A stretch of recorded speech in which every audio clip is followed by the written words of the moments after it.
Hey, what's up, y'all?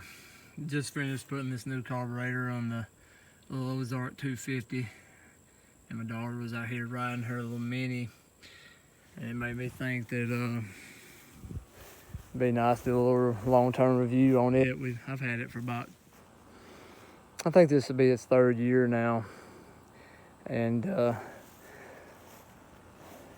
a decent little machine. One thing I don't like is nowadays, and for a lot of years now, a lot of companies are using either Chinese, or in this case, these are made by, I think, a Taiwanese company, as well as the new Can Am youth models, the current Polaris youth models. They're made by some company in Taiwan. I'd really like to see companies invest in making their own youth models again, such as the old Suzuki Quad Sport 80 was a fantastic machine. These aren't terrible, but once you own them a long time, the bad, brakes lasted absolutely no time on it. They went so fast, I honestly have not even bothered fixing them. It tops out at about 13 miles an hour, so I just haven't even bothered to fix them right now. It slows down pretty daggum quick. These single A arms, if you don't keep those greased, your bushings, they will knock and make a lot of noise and pop and grind. They're not the best quality components, but you keep them greased, they do pretty well. Switches and everything else are decent.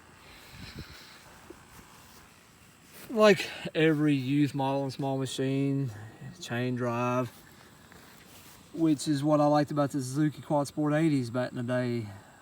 If my memory serves me correctly, they were one of the only shaft-driven minis. This is the other thing I didn't like. A lot of the components are really flimsy. I actually broke the chain tension adjuster once and had to order a new one, and I just barely torqued on it and it just snapped. I won't even mention the brakes again. The chain is actually still the original chain. I've tightened it several times and it's still holding up. I may replace it, soon, or she may be outgrown the machine by then. Rear shock didn't last too terribly long. It's lost most of its compression, but it still serves a purpose decently so. Now, the good, I will definitely give it. The little motor has never hiccuped. Never had an issue with it. The only actual breakdown failure, which is common, the battery didn't last too long, but that's the case for a lot of small machines. That's pretty common. As far as water, mud, and all that, another thing about them is if you even get into water up to about right here and your child's driving through it very fast, it'll just choke down and die. Now, whether it's a need for dielectric grease on the spark plug cap, where water was getting, I honestly haven't even taken the time to investigate. I just know if you try to drive through very much water very fast, that it will choke down and die. Overall, under average usage, I would recommend anyone that was wanting something decent for their child to enjoy and get into this sport and outdoor recreation, that it's not a bad purchase at all.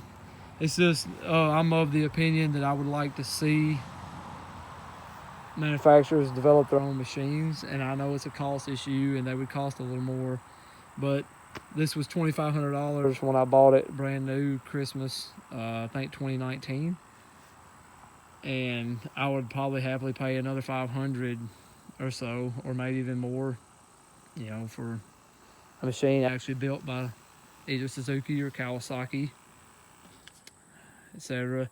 If I'm not mistaken, I think the only smaller youth machine right now you can get that's actually built by the respective company is the Honda TRX 90, which we have had one of. Overall, it's a solid little 50.